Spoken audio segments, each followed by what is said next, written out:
할렐루야. 네. 따라서 하나님께서 함께 하십니다. 우리 지난주 목요일 날 눈이 정말 많이 왔죠. 근데 그날 사실 저는 수요일인가요? 아니 목요일 날. 수요일 날이었네. 수요일 날 밤부터 눈이 왔겠죠. 저 왜 이러죠? 아닌가? 아니 제가 목요일 날 그때 갔어요. 근데 저희 동네는요 사실 수요일 날보다도 목요일 날 그 밤사이에 눈이 너무 많이 내렸어요. 제가 살고 있는 곳은 서울이 아닙니다. 지방이라서 눈이 정말 많이 왔어요. 근데 눈이 그 정도 많이 올 줄을 몰랐어요. 정말 밤사이에요. 정말 저희가 사는 동네는요. 제가 그 동네에 이사 와서 그 정도 눈이 많이 온 거는 처음이었어요. 어느 정도 눈이 많이 왔냐면요. 여러분 그 차량 있잖아요. 제 차가 SUV인데 SUV에 있는 그 헤드라이트 있는 그때까지 눈이 왔어요. 다리에 이 정도까지 눈이 들어갈 정도로 왔어요. 차는 기본적으로 움직이지 못하고요. 차뿐만이 아니라 사람도 걸어다니기가 어려울 정도로 정말 역대급으로 눈이 많이 왔어요. 제가 그날 제가 좀 우리 교단에서 하는 세미나에 제가 사회를 맡아서 정말 웬만하면은 진짜 못 가는 건데 어쩔 수 없이 제가 지하철을 타고 가야 되는 상황이 됐었어요. 근데 지하철 타러 가는 곳까지 가는 것도 쉽지 않았어요. 저희 집에서 지하철 타는 데까지 사실 그렇게 멀진 않아요. 걸어서 가면 한 10분 안에 도착할 수 있을 정도로 빠르게 가면 느리게 가면 한 15분에서 20분 걸리는데 그날 걸어가는 데만 해도 한 40분. 그리고 지하철 딱 갔더니 지하철도 사람으로 미어 터져요. 서울까지 가는데 지하철들이 서서히 너무 천천히 가니까 제가 늦었어요. 그런데 그날 이제 교단에서 하는 이제 우리 서울 라면의 세미나에 보니까 준비를 너무 많이 했거든요. 준비를 많이 해서 대략 인원이 한 300명 정도를 예상을 했는데 보니까 여러분 알다시피 그날 거기에 간다라는 것 자체도 사실 불가능했어요. 왜냐면 강남에 약간 언덕에 있는 교회였거든요. 그러니까 차량 진입이나 어르신들은 차가 없으면 갈 수가 없는 곳이에요. 그런데도 제가 놀란 것은 그래도 한 100분 이상은 오셨더라고요. 100분 이상이 오셔서 앉아 계셨어요. 근데 세미나를 진행을 하는데 이제 저희 연예 감독님이 이제 첫 설교를 하시는데 보니까 다들 오시느냐고 지쳐갖고 아멘 했는데도 아멘을 안 하시는 거예요. 자꾸 요번에 이 새로 세우신 감독님이 이 부흥사 출신이시거든요. 목소리 아멘 하세요. 아멘을 안 해요. 그런데 이 감독님이 뭐라고 말씀하시는지 이렇게 말씀해요. 여러분 오늘 이렇게 그리고 여러분들이 한 300명 이상 왔는데 한 100분 오셨는데 여러분들은 오늘 정말 하나님의 은혜를 받으신 분들입니다. 그런데 갑자기 하나를 옆에서 딱 드시더라고요. 그게 뭐냐면요. 여러분 이게 여러분들이 요새 가장 좋아하시는 다이슨 헤어 드라이기입니다. 딱 하고 그게 한 80만 원, 70만 원 하죠. 그거를 준비해 오셨더라고요. 그랬더니 다들 이런 분들이 아멘! 앞에서 오자마자 주무시던 권사님들부터 집사님들부터 있다가 갑자기 그 드라이기를 보시더니 눈이 동그래지셔갖고 아멘! 이 목소리 톤으로 계속 유지하신 분은 이걸 드리겠습니다. 갑자기 아멘! 끝날 때까지 아멘! 참 갑자기 문득 그런 생각이 들었어요. 오늘 예배 중간에 저도 그건 못해도 뭔가 하나 준비해야 되나. 네, 그러시면서 그 감독님이 그런 말씀을 하시더군요. 성도 여러분, 아멘은 신앙의 척도입니다. 근데 그 말씀이 굉장히 마음에 와닿았어요. 어느 교회를 가보면요, 아멘 소리가 굉장히 작습니다. 그 왜 그런 게 우리도 아멘을 하면서도 좀 그렇잖아요. 옆에 분들에게 눈치를 보게 된다거나 결론적잖아요.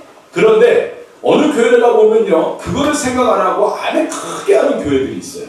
그런 교회들은 왠지 모르게 내가 있는 그 자리가 굉장히 은혜롭고 굉장히 뭔가 힘이 넘치고 뭔가 성도의 교제에 사랑도 넘칠 것 같은 그러한 교회로 보여지게 되더라는 거죠.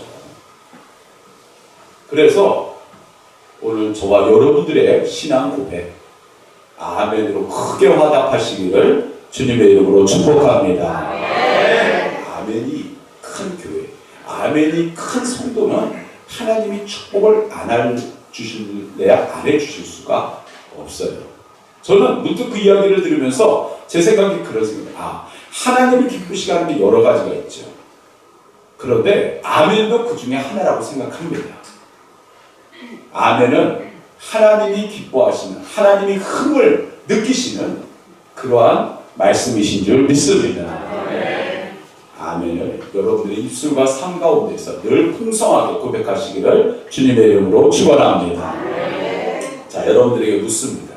자, 오늘이 12월 첫째 주일이고 이제 우리가 이제 초하루성회를 겸해서 보통 첫날은 하죠. 오늘 겸해서 이렇게 같이 예배를 드리게 됐는데, 자, 여러분 이제 주보를 보지 마시고, 주보 보지 마시고, 자, 2024년도 교회 표어가 무엇이었습니까?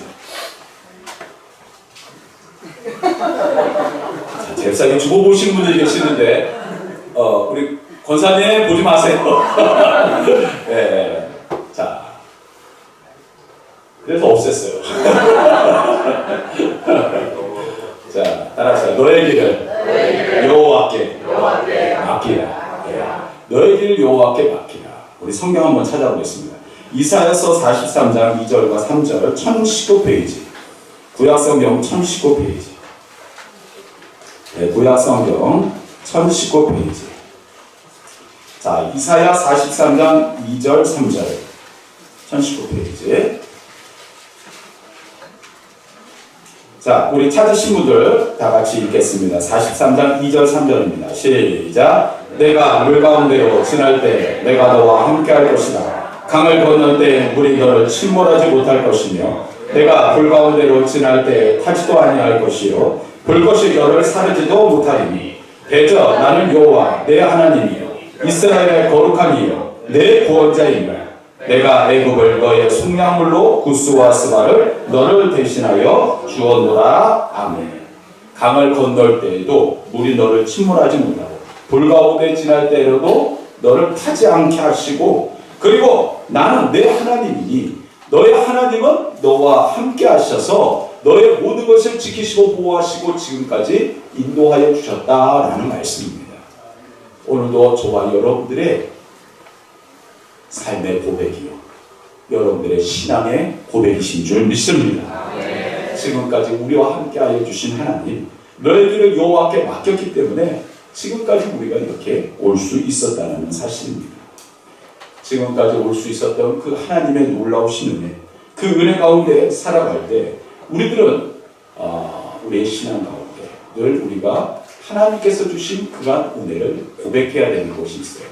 나를 구원하신 하나님 감사합니다. 자, 따라서 나를 구원하신 하나님 감사합니다. 자, 그러면 나를 구원하신 하나님께 우리는 감사합니다. 그런데 우리가 나만 구원받았다라는 것에 대한 감사만 느끼고 그것으로 끝나서는 안 되는 것이죠.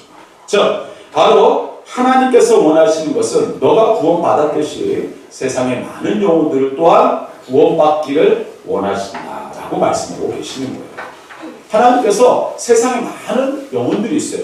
그 영혼들 또한 구원받기를 원하신다라고 수없이 성경에는 바로 우리에게 말씀해 주고 계시다는 사실이에요. 오늘 그러한 하나님 앞에 구원받은 그러한 영혼이 나와요. 바로 그 구원받은 영혼 중에 오늘 말씀의 배경에 바로 베드로와 요한이라는 인물이 나옵니다. 자, 우리 옆으로 저기 있는 그 가운데에서 말씀을 전하고 있는 사람이 바로 베드로죠. 자, 베드로 여러분 생각하면은요, 예수님의 수제자, 가톨릭 같은 경우는 제1대 교황, 천국의 역사를, 천국의 열쇠를 받은 사람, 우리가 이렇게 기억합니다. 그러나 사실 성경에 보면요, 베드로의 시작은 물론 예수님을 만나는 과정 속에서 은혜로웠지만 예수님이 십자가에 못 박혀 달려 돌아가시는 그 과정 속에서 본 사실 베드로는 너무 실망스럽게 그지없는 모습을 보입니다. 그는 굉장히 다혈질적이고 배은망덕하고 때로는요 굉장히 여러 가지의 그런 성격적으로 좀 문제가 있었던 사람이었다는 거예요. 물론 세상에 완벽한 사람은 없습니다. 물론 요새 같은 경우는 그런 성격도 나름대로 또한 또 잘 또 활용하고 잘 또 이렇게 세상에 적응하면 또 그것도 좋은 성격이라고 할 수 있겠지만 대체적으로 사실 베드로는 예수님이 십자가에 달리시는 그 순간의 모습은 너무 실망스럽게 그지없는 뭘까요? 그는 수제자였기 때문에 더더욱 그러한 모습을 우리가 성경을 통해서 알 수 있다는 사실이라는 것이에요. 그는 예수님께 내가 예수님을 위해서는 죽을 수도 있다고 아주 자신있게 고백하던 사람이었어요. 그러나 그는 막상 예수님이 끌려가고 그리고 재판을 받는 상황 속에서 그는 예수님을 3번 부인했죠. 정말 실망스럽게 그지없는 것이에요. 그런데 그가 오늘 말씀을 우리가 이제 쭉 여러분 읽어보시면 나중에 이제 집에 가서 읽어보세요. 쭉 읽어보시면요, 이 베드로의 모습이 그러한 모습과는 전혀 다른 모습으로 바뀌었다는 사실을 알 수가 있어요. 야, 베드로가 이런 사람이야? 베드로가 어떻게 이렇게 바뀌었지? 하는 모습을 보고 당황한다거나 굉장히 우리가 놀라는 말씀이 여기에 나오는 말씀입니다. 베드로는 도망갔어요. 그리고 그는 도망가서 다시 예전에 직업을 가지고 업으로 살고 있었어요. 그때 예수님이 찾아왔죠. 내가 진정 나를 사랑하느냐? 예수님, 제가 예수님을 사랑합니다. 그러는 과정 속에서 그는 예수님 앞에 다시 한번 신앙 고백과 사랑의 고백을 하면서 그는 주님 앞에 다시 한번 귀한 제자로 세움받게 되고 그리고 성령의 충만함을 입고 그리고 하나님의 귀한 사명을 감당하게 됩니다. 그런데 그가 감당할 때에는요, 하나님께서 놀라운 능력을 주셨어요. 그것은 바로 저기에 있는 저 모습입니다. 예전에는 도망다니게 바쁘고 다혈질에 여러 가지의 그런 허점투성이었던 베드로가 말씀을 전하면은요, 수많은 사람들이 그 말씀을 듣기 위해서 나왔고, 벌써 예수님께서 말씀을 전하신 것처럼 정말 많은 사람들이 예수님을 믿고 따르는 주님의 사람으로 변화되는 역사가 일어나게 되었다는 사실이에요. 과연 그 베드로가 이 베드로가 맞나라는 생각이 들 정도로 사도행전에 나오는 베드로는 너무나 바뀌어지고 달라진 모습의 베드로라는 것을 우리가 알 수 있더라는 것이죠. 자, 그러면 이 베드로가 어떻게 이렇게 가능한 그러한 하나님의 사람이 될 수도 있었겠냔 말이에요. 오늘 이 말씀 속에서는 오늘도 우리가 하나님께서 주신 그러한 하나님의 사람으로 우리가 그냥 교회 나온다고 예배 드린다고 기도한다고 물론 하나님의 사람으로 우리가 살아가고 있다고 하지만 진정 하나님의 백성 주님의 자녀가 우리가 되어든가를 이 말씀을 통해서 베드로도 요한도 예수님의 12 제자들도 이미 그들은 예수님께서 세우신 제자들이었지만 이후의 모습을 보면은 그들은 어떻게 보면 환난과 역경 속에서 예수님을 떠나고 멀리하고 그러나 그 과정 속에서 부활을 경험하고 예수님의 부활을 경험하고 예수님의 승천을 경험하고 성령의 충만함을 받고 바뀌어진 모습을 보면서 진정한 리얼 크리스찬 정말 진짜 하나님의 백성, 하나님의 자녀로 거듭나고 변화됐다라는 그러한 모습을 보면서 오늘도 저와 여러분들이 이제 2024년도 12월 한 달 남았습니다. 오늘도 저와 여러분들의 삶에 하나님의 큰 은혜와 역사와 변화의 물결이 함께 하시기를 주님의 이름으로 축원합니다. 우리의 성경 말씀을 보겠습니다. 우리의 성경 말씀을 찾아보는데요. 우리 4장 19절에서부터 21절. 사도행전 4장 19절에서 21절. 자, 넘겨주세요. 자, 4장 19절에서부터 사도행전 4장 19절에서부터 21절. 자, 앞에도 말씀이 준비되어 있습니다. 자, 19절에서 21절까지 우리 한 목소리로 다 같이 읽겠습니다. 시작. 베드로와 요한이 대답하여 이르되 하나님 앞에서 너희 말을 듣는 것이 하나님의 말씀을 듣는 것보다 옳은가 한다네. 우리는 보고 들은 것을 말하지 아니할 수 없다 하니 관리들이 백성들 때문에 그들을 어떻게 처벌할지 방법을 찾지 못하고 다시 위협하여 모아두었으니 이는 모든 사람이 그된 일을 보고 하나님께 영광을 돌립니다. 아멘. 자, 첫 번째로 우리는 보고 들은 것을 말할 수 있어야 됩니다. 따라합시다. 보고 들은 것을 말할 수 있어야 됩니다. 자, 여러분들에게 묻습니다. 여러분들은 그리스도의 증인이십니까? 여러분, 증인이라는 게 뭡니까? 바로 오늘 우리가 방금 읽은 말씀에 나오는 사람들이 증인입니다. 즉, 증인이라는 것은 보고 들은 것을 말하는 사람입니다. 보고 들은 것을 말하는 사람. 즉, 누가 남에게서 보고 듣고 뭐 이런 것이 아니라 내가 보고 듣고 말하는 것을 체험하고 경험한 사람이 증인이라는 것이에요. 여러분, 만약에 그러한 사람이 다른 사람에게 거짓으로 말한다. 자, 이것을 뭐라 그럴까요? 위증인. 위증이라고 합니다. 거짓말하는 증인이라는 것이죠. 여러분, 오늘도 저와 여러분들이 그리스도의 증인이 된다는 것은 내가, 옆에 있는 우리 장로님, 권사님, 집사님이 경험한 게 아니라 내가 내 삶 속에서 내가 경험한 그 예수님을 경험한 사람이 증인이라는 거예요. 할렐루야. 한번 여러분 돌이켜보세요. 여러분들의 삶 가운데에서 지금까지 하나님의 은혜 가운데 나올 수 있었고, 그리고 그 은혜 가운데 우리가 살아가고 있어요. 그 중에서 우리들의 삶 가운데에서 예전에는 과거의 삶이 참 어렵고 힘든 순간들이 있어요. 근데 놀랍게도 하나님의 은혜 가운데 이렇게 살아올 수 있어요. 여러분, 십자가에 달리시고 부활하신 그 역사적인 사건, 그 사건은 우리들의 삶 속에서도 수없이 일어나고 있다는 사실 아십니까? 우리 과거에 우리들의 삶을 들어보면 정말 우리들의 삶이 때로는요 거의 극한까지 간 경우들이 있습니다. 정말 절망의 끝자락까지 서 있는 경우도 있었습니다. 그런데 놀랍게도 우리는 지금 이렇게 다시 이 순간 함께 예배드리는 자리까지 올 수 있었다는 것은 하나님의 놀라운 역사, 하나님의 놀라운 은혜가 아니면 안 된다는 것이죠. 즉, 우리는요 과거의 모습, 과거의 악습, 과거의 그런 죄악된 것을 십자가에 달리신 예수 그리스도의 은혜와 사랑, 보혈의 은총 가운데 우리들은 과거의 것은 이제 끝났고 새로운 사람으로 살아갑니다 라고 시작된 삶을 지금 살고 있는 그리스도의 증인된 삶을 살고 있는 줄 믿습니다. 즉, 저와 여러분들은 그런 삶을 살고 있는 거예요. 과거의 모습이 아니라 새로운 부활하신 예수 그리스도의 은혜와 사랑 가운데 살아가는 그런 인생을 살아가고 있더라는 것이에요.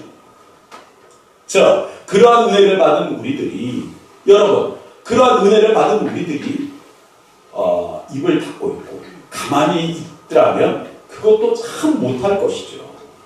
여러분, 맛있는 음식점에 가서 맛있는 음식을 먹었어요. 자, 음식을 먹고 나서 우리들은 그렇습니다. 아, 너무 맛있었어. 나만 알아야지. 이러신 분들 계십니까? 아니죠. 맛있는 음식을 먹고 맛있는 것을 갖다가 이렇게 내가 먹고 나서 그러면 우리는 뭐야? 주변에 있는 만나시는 분들보다 야, 내가 저기 어떤 음식점을 갔는데 너무 맛있더라. 나도 모르게 뭐가 돼요? 자랑하게 돼 있더라는 거예요. 여러분 마찬가지죠. 우리 교회 너무 좋아요. 우리 목사님 너무 좋아요. 우리 장로님, 권사님 너무 좋아요. 집사님 너무 좋아요. 그러면 나도 모르게 뭐가 되는 거야? 자랑하게 돼 있다라는 거예요. 이게 뭐가 되는 거예요? 증인이 되는 거예요. 예전에 이제 돌아가셨지만 안양의 교회에 백문영 감독님이라는 분이 계셨어요. 근데 예전에 그분이 목사님들 모시고 설교를 하는 과정 속에서 이런 이야기를 하시더군요.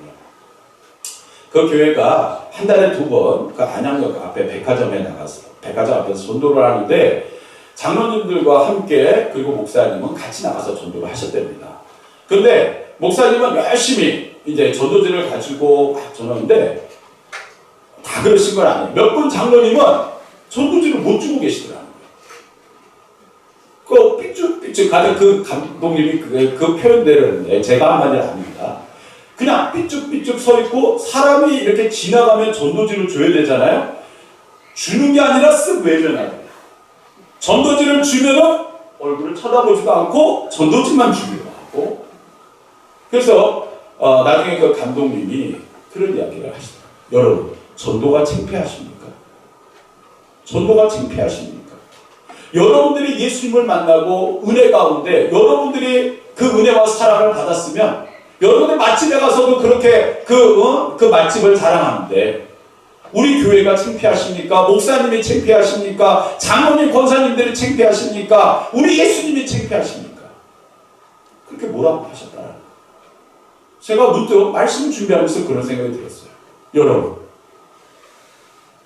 여러분들이 내가 주님을 만난 은혜 가운데 지금껏 세워지시고 그 은혜 가운데 살아왔다면 여러분들 주변에 있는 영혼들에게 야, 우리 교회 한번 와봐. 우리 목사님 너무 좋으셔. 우리 장로님 너무 좋으셔. 권사님 너무 좋으셔. 집사님 너무 좋으셔. 우리 성도님 너무 좋으셔. 우리 교회 너무 좋으셔. 너무 좋아. 우리 장시중 성도님 딸이 어제 잠깐 제가 문자 온 것을 제가 봤어요. 뭐라고 하냐면 딸이 어저께 한 9시부터 잠을 자기 시작하더래요. 왜 9시부터 잠을 자냐면요. 오늘 교회 일찍 오려고. 너무 교회가 재밌었어. 너무 재밌어. 근데 지난주 주일학교 프로그램 하는 거 보니까 나도 오고 싶을 것 같아요. 흑백 요리사를 했거든.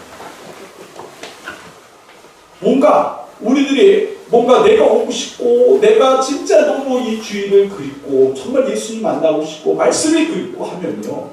우리는 자연스럽게 말씀을 전할 수밖에 없어요. 여러분, 내가 경험한, 내가 사랑한, 내가 은혜 받은 그 예수님을 날마다 모든 순간마다 전하시는 사랑하는 성도 여러분 되시기를 주님의 이름으로 축원합니다. 바로 오늘 이 말씀 속에서 보면요. 바로 그것이 예레미야 20장 9절에 보면 이런 말씀이 나와요. 내가 다시는 여호와를 전하지 아니하며 그의 이름으로 말하지 아니하리 하면 나의 마음이 불붙는 것 같아서 골수에 사무치니 답답하여 견딜 수 없나이다. 내가 말씀을 전하지 않으면 내 자신이 죽을 것 같다라는 거예요. 내가 만난 그 하나님을 전하지 않으면 내가 죽을 것 같다라는 거죠. 오늘도 저와 여러분들이 마찬가지입니다. 오늘도 저와 여러분들이 내가 만난 그 예수님을 전하지 않는다면 내가 너무 고통스러운, 내가 너무 힘든 어떤 그러한 위치가 돼야 우리가 진짜 그리스도의 증인이라고 고백할 수 있는 그런 위치가 되지 않을까요? 오늘 말씀 속에서 보면요. 베드로와 요한은 담대하게 말씀을 전하고 있습니다. 그리고 그 담대하게 말씀을 전하는 것은 내가 보고 듣고 경험한 그 예수님을 전하지 않고는 내가 견딜 수 없기 때문이라는 것이에요. 여러분 코카콜라 아시죠? 코카콜라 모르는 사람이 세상에 어디 있겠습니까? 여러분 코카콜라 회사의 슬로건이 뭔지 아십니까? 혹시? 코카콜라 회사의 슬로건. 코카콜라 회사의 회장실에 들어가면 세계 지도가 붙어있답니다. 그리고 그 회장은 그 임원들을 다 모이면 바로 그 코카콜라 그 회장실에 그 세계 지도를 보고 이렇게 다 같이 임원들과 고백한답니다. 모든 민족에게 코카콜라를. 자, 따라합시다. 모든 민족에게. 여기까지 못하네요. 그러면서 코카콜라 사장은 이렇게 이야기합니다. 내 속에는 오로지 코카콜라만 흐를 뿐이다. 내 속에는 오직 코카콜라만 흐를 뿐이다. 야, 엄청난 열정 아니겠어요? 여러분, 생각해보세요. 코카콜라가 사람을 살려냅니까? 코카콜라 많이 먹으면 병듭니다. 그죠? 코카콜라 많이 먹어서 사실 좋을 것도 없잖아요. 요새 일부러 청량음료 안 마시는 분들도 많습니다. 여러분 생각해 보십시오. 그렇게 이야기하시는 분들, 그렇게 목숨을 걸고 그렇게 전하는 분들이 있는데, 여러분, 사람을 영원히 살게 하는 참된 복음, 그 복음을 전하는 것에 대해서 우리들은 굉장히 창피하고 굉장히 두려워하고 굉장히 주저하고 하는 그러한 모습, 오늘 우리들의 모습을 다시 한번 생각해 봐야 되지 않겠냐는 말이에요. 오늘 우리는 이 시간 이렇게 선포했으면 좋겠어요. 따라합시다. 내 속에는 오직 예수의 피가 흐를 뿐이다. 오직 내 속에는 예수의 피가 흐를 뿐이다. 내 속에는 오직 예수의 피가 흐른다.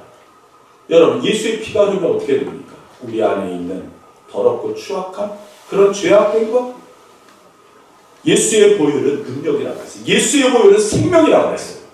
여러분, 그것이 내 안에서 흐르면 내 몸의 병든, 내 몸의 악한, 내 몸의 부정적인 것 다 깨끗이 씻겨 내려갈 것이란 말이에요. 오늘 우리들은요, 나는 보고 들은 것을 전하지 않고는 못 뺏겠다 라고 고백할 수 있는 그리스도의 증인이들 되시기를 주님의 이름으로 축원합니다. 자, 우리 다 같이 성경 말씀, 우리 오늘 본문 말씀 우리 다시 한번 읽습니다. 자, 5장 29절에서부터 32절 우리 다시 읽습니다. 시작. 베드로와 사도들이 대답하여 이르되 사람보다 하나님께 순종하는 것이 마땅하니라. 너희가 나무에 달아 죽인 예수를 우리 조상의 하나님이 살리시고 이스라엘에게 회개함과 제사함을 주시려고 그를 오른손으로 높이 임금과 구주를 삼으셨느니라. 우리는 이 일의 증인이요 하나님이 자기에게 순종하는 사람들에게 주신 성령도 그러하니라 하니라. 아멘. 하나님께 순종. 즉 사람보다도 하나님께 순종하는 것이 마땅하다라고 말씀하고 있어요. 우리가 다 읽지는 않지만 사도행전 4장 20절에 보면 가서 성전에 서서 이 생명의 말씀을 다 백성에게 전하라라는 예수님의 음성이 베드로와 요한에게 들립니다. 그리고 21절에 그들이 듣고 새벽에 성전에 들어가서 가르치더니 라는 말씀으로 이어집니다. 즉 하나님께서 베드로와 요한에게 말씀을 전하게 하셨고, 그리고 전했다가 어떻게 됐어요? 그들이 감옥을 가게 됐어요. 그리고 거기에 모여있는 사람들이 너희는 다시 예수 그리스도를 전하지 말라 하고서 그들에게 이야기했고, 그들은 반 쫓겨나가시게 했어요. 그런데 그들에게 또다시 예수님께서 말씀하시기를 뭐예요? 가서 성전에 서서 이 생명의 말씀을 다 백성에게 전하라 라고 또 예수님이 베드로와 요한에게 말씀하고 계신 거예요. 그러니까 이들이 참을 수가 없어요. 그러면서 더 확실하게 뭐라 하냐면 오늘 지금 이 새벽에 성전에 가면은 말씀을 들을 사람이 있더라는 거예요. 가서 전하라는 거예요. 우리들 생각해 보세요. 이 새벽에, 아니 무슨 그대 당시에 새벽 기도가 있는지 없었는지 모르겠지만 새벽에 누가 있겠냐 말이에요. 그런데 가서 전하라는 말씀에 이들은 순종해서 가봤더니 아니나 다를까 예수님께서 말씀을 들을 사람들을 준비해 놓고 계셨더라는 거예요. 할렐루야. 중요한 것은 가라 하시면 새벽에도 갈 수 있는 믿음의 결단이 필요하다는 거예요. 오늘 우리들은 그렇죠. 이것저것 판단하고 따지면 신앙생활 하실 분 아무도 없습니다. 하나님께서 가라 하시면 가는 거고 멈추라면 멈추는 거예요. 오늘 우리들은요 이렇게 고백합니다. 사람보다 하나님께 순종하는 것이 마땅하니라. 세상 사람들은요 이렇게 이야기합니다. 너희들 내 말에 순종을 해. 법을 따라. 뭐 이거 해, 저거 해. 그런데요 요새 보면요 데모 많이 하죠. 얼마 전에 보면요 교회들마다 예배 드리지 말라라고 그래갖고 우리가 코로나 기간 속에서 뭐 예배를 현장 예배를 못 드리는 경우가 많았잖아요. 그것 때문에 소송을 걸었어요. 뭐 1차는 승소했지 뭐 2차는 뭐 패했다고 하더라고요. 왜 그런데 거기에 소송을 걸겠냐 말이에요. 차별금지법 때문에 또 난리가 났었죠 한동안. 왜 그러한 문제를 왜 이렇게 공공연하게 드러내는 거예요. 여러분 즉 사람보다 하나님께 순종하는 것이 마땅하기 때문이니라. 할렐루야. 이 말씀에 근거한 겁니다.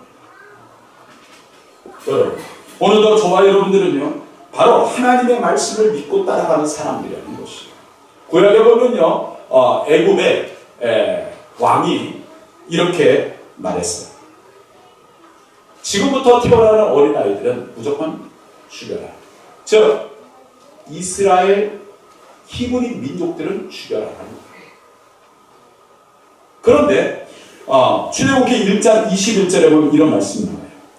산파들, 아기를 받는 그 산파들이 하나님을 경외하였으므로 하나님이 그들의 집안을 흥하게 하시니라. 즉 산파들이 그 말을 들었다라는 거예요? 안 들었다라는 거예요. 왕이 얘기했는데도 안 들었다라는 거예요. 하나님 앞에 내가 하나님의 말씀을 듣고 그 말씀을 따라가겠다라고 고백하고 그 말씀을 따라갔다라는 거예요. 즉 그랬더니 하나님께서 산파들에게 큰 복을 주셨다라는 거예요. 할렐루야. 오늘도 마찬가지죠. 이것저것 생각하고 판단하고 따지면 예배드리기 어렵죠. 하나님께 나가기 어렵습니다. 그러나 우리들은 하나님을 생각하고 믿음 가운데 하나님의 말씀의 뜻을 따라 이곳에 나왔어요. 세상을 선택한 것이 아니라 하나님을 선택한 것이에요. 즉 세상의 뜻을 따라간 것 아니라 하나님의 뜻, 하나님의 말씀을 따라서 이곳에 모인 것이다. 오늘도 우리는 이렇게 고백했습니다. 주님 말씀하시면 내가 나아가리라. 주님 뜻이 아니면 내가 멈춰서리라. 나의 가고 서는 건 주님 뜻에 있으니 오 주님 나를 이끌어 주시옵소서. 할렐루야. 우리 마지막으로 5장 41절에서부터 42절 말씀 보겠습니다. 사도행전 옆으로 5장 41절 41절 42절 우리 앞에도 나와 있습니다. 우리 앞에 화면을 보시고 다 같이 읽겠습니다. 시작. 사도들은 그 이름을 위하여 능력받는 일에 합당한 자로 여기심을 기뻐하면서 공회를 떠납니다. 그들이 날마다 성전에 있든지 집에 있든지 예수는 그리스도라고 가르치기와 전도하기를 그치지 아니하니라. 할렐루야. 초대교회는 어떤 교회였나요? 바로 그 초대교회는 저기에 나와 있는 그대로 행한 교회가 초대교회라는 사실이에요. 첫 번째로 바로 초대교회는 성전에 모인 집에 모이든지 하나님의 이름을 선포하며 그리고 하나님의 은혜와 사랑 가운데 교제하며 예배드리는 교회다라는 사실이에요. 즉 모이게 힘쓰는 교회였다라는 거예요. 따라합시다. 모이게 힘쓰는 교회. 자, 저기서 보면요. 성전에 모였다. 또한 집에 모였다. 이렇게 생각할 수 있죠. 성전에 모이면 그냥 우리가 어쩔 수 없이 성전에서 예배 뭐 집에 있으면 발 뻗고 그냥 쉰다가 아니에요. 집에 모이는 것은 뭐예요? 속회. 우리가 예배 드리잖아요. 각 교회나 각 집마다 또한 일주일에 한 번씩 모여서 구역 예배를 드리잖아요. 하나님 앞에 예배를 드리는 것을 멈추지 않았던 공동체가 초대 교회였더라는 거예요.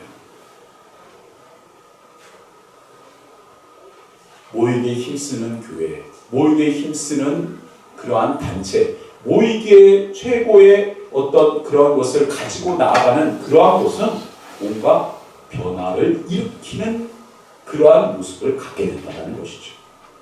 여러분, 숯불이 몇 개 있으면 별로 효과가 없어요. 근데 그 숯불을 모으면 어떻게 됩니까?